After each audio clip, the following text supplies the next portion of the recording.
Morning everyone. आज का हमारा टॉपिक कंसोलिडेशन है।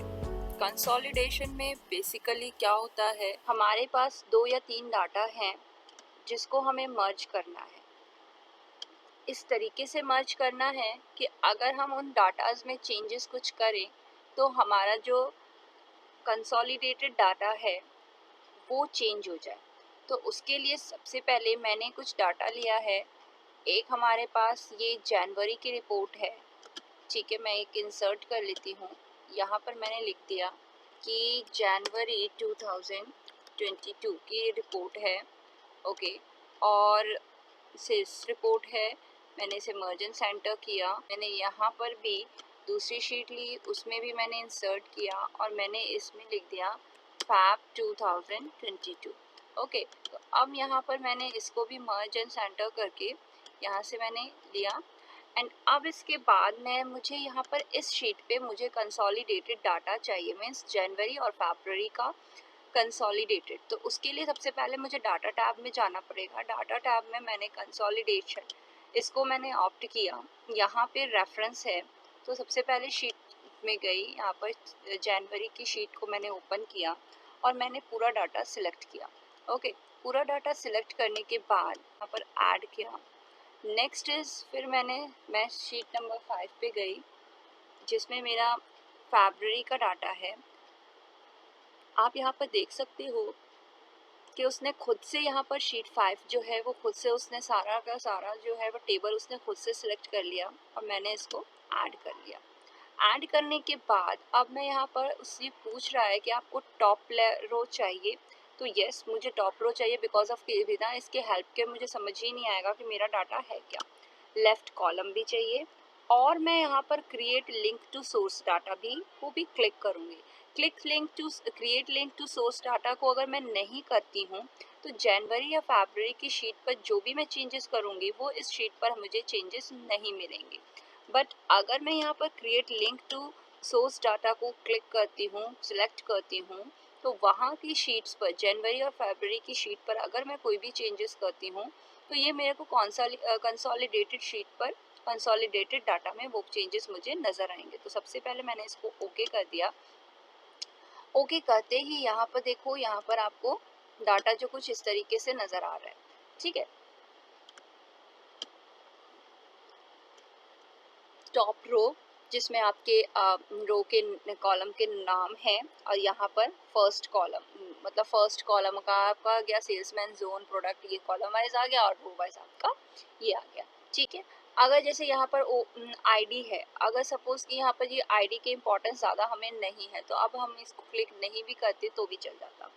बट अब मैं फ़िलहाल के लिए यहाँ पर जाती हूँ, मैंने इसे 1000 कर दिया। ईस्ट जोन का है, मैंने इसे 1000 किया है। लेट मी चेक कि क्या इसका कोई इफेक्ट आता है हमारी शीट 6 पे। यहाँ पे देखो ये हमारा रेट है 1004 हो गया। यहाँ पर देखो ये आपका चेंज हो गया। फिर से एक बार चेक करते हैं, ठीक है। यहाँ पर प्लस का साइन है, इस तरीके से मैं क्लैरिफाई करके देख सकती हूँ। अब यहाँ पर देखो चैप्टर 12, यहाँ पर फर्स्ट में जो फर्स्ट जनवरी की शीट है उस जनवरी की शीट में यहाँ पर 1000 था और फैब की शीट के में यहाँ पर 4 था। तो ये देखो कंसोलिडेटेड में 1004 टोटल आ गया। 8 और 7 है, तो अब मैं यहाँ पर सेकंड शीट में गई और मैंने यहाँ पर 7 को 700 कर दिया, राइट। तो अब यहाँ पर चेक करते हैं कि क्या यहाँ पर हमारे पास चेंजेस आए, तो यस 700 हमारे पास चेंजेस आ गए।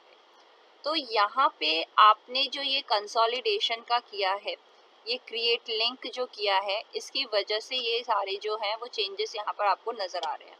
मैं एक अनदर शीट लेती हूँ और मैं वापस से एक करती हूँ कंसोलिडेशन का। उसके लिए मैं यहाँ पर इस बार मैं क्या करती हूँ, जोन से उसको क्लिक करने से सॉर्टिंग में कर देती हूँ, जोन वाइज सॉर्टिंग में कर देती हूँ जोन को, और मैं जोन के अकॉर्डिंग ही जो है वो सेट करूँगी। यहाँ पर जोन और मैंने A2 सेट कर दिया, क्लियर। तो यहाँ पर A2 सेट आपका आ गया ठीक है, तो ये हमारे पास ईस्ट और साउथ की ही डिटेल है। तो अब इसके बाद यहाँ से मैं नई शीट पर गई, यहाँ सॉरी मैंने नेक्स्ट सेकंड शीट पर भी गई और मैंने इसको भी सॉर्टिंग करनी चाहिए कि मैं इसको भी सॉर्टिंग कर दूँ। तो सॉर्टिंग के लिए मैंने यहाँ पर सिलेक्ट किया, सॉर्ट में गई और यहाँ पे मैंने जोन लिया एंड देन इसके बाद A to Z है ही हमारे पास सिलेक्टेड है, तो ये भी हमारा हो गया। ओके, तो अब नई शीट पर मैं गई, कंसोलिडेट करना है। तो मैं यहाँ पर ये चेक आपको बताना चाह रही थी कि अगर मैं यहाँ पर जोन से ले रही हूँ, ओके, ताकि मेरा फर्स्ट कॉलम जोन वाइज आए, राइट। तो ये मैंने लिया और मैंने इसको ऐड कर दिया। नेक्स्ट सेकंड शीट फैब की शीट पर गई, तो यहाँ पर देखो उसने खुद से ऑटोमेटिकली उसने ले लिया, सिलेक्ट कर लिया डाटा। और मैंने अब मुझे यहाँ पर टॉप रो चाहिए, मुझे लेफ्ट कॉलम चाहिए, बट मैंने क्रिएट लिंक को सिलेक्ट नहीं किया और मैंने ओके कर दिया। तो नाउ यू कैन चेक कि अब ये देखो कि क्या इफेक्ट आ रहा है इसका। ये देखो यहाँ पर ईस्ट और साउथ की पूरी डिटेल आ रही है एक साथ। और अब जब मैं इस डाटा में रेट मैंने कुछ इस तरीके से ले लिया सो दैट कि मुझे वो चेंजेस जो है वो नज़र आए। कोई इफेक्ट नहीं आया, अगर चेंजेस आए होते मैंने इसीलिए बहुत ज़्यादा का चेंजेस लिया है कि आपको वो इजीली शो हो जाए, बट ये यहाँ पर इजीली आपको शो हो ही नहीं रहा बिकॉज ऑफ कि मैंने यहाँ पे क्या नहीं किया है, मैंने यहाँ पर create link to source data को सिलेक्ट नहीं किया। अब मैं सिलेक्ट करती हूँ और मैंने ओके कर दिया। तो देखो अब यहाँ पर आपको यहाँ पे आपने प्लस का साइन किया तो ये देखो आपका जो है वो ईस्ट की पूरी डिटेल इस तरीके से आ रही है। और यहाँ पे जहाँ पे आपने जो है वो चेंजेस किए हैं वहाँ पर हैशटैग आ रहा है बिकॉज ऑफ कि वो उसका विड्थ जो है वो सेट नहीं है। नाउ यू कैन चेक कि अब ये देखो जैसे ही मैंने उसको सिलेक्ट किया तो जो भी चेंजेस मैं उधर के डाटाज में कर रही हूँ वैसे ही चेंजेस वो यहाँ पे भी वो लेके आ रहा है। बट जैसे मैंने वहाँ पर create to link data source data को अनेबल कर दिया था, सिलेक्ट नहीं किया था, तो वहाँ के चेंजेस को वो शो नहीं कर रहा था। तो इस तरीके से ये देखो आपको वो वापस से आएगा। ठीक है, तो आई होप कि आपको ये कंसोलिडेशन का कॉन्सेप्ट समझ में आया हो। बेसिकली इसका मतलब क्या है कि हमारा एक तो समराइज हो जाता है डाटा, एक साथ हम एक ही शीट पर इसको देख सकते हैं, 2 या 3 डाटा को एक साथ देख सकते हैं। और साथ ही साथ सबसे इम्पॉर्टेंट है कि अगर वहाँ पे हम कुछ जो हमारा एक्चुअल में जो हमारा डाटा है उस डाटा में अगर हम चेंज करते हैं तो हमारा कंसोलिडेटेड डाटा ऑटोमेटिकली जो है वो चेंज हो जाता है। तो इसका यूज़ बहुत है प्रैक्टिकल के लिए। तो आई होप कि आपको समझ में आया हो, आपकी क्लास आपकी आज का वीडियो समझ में आया हो। Thank you for watching the video.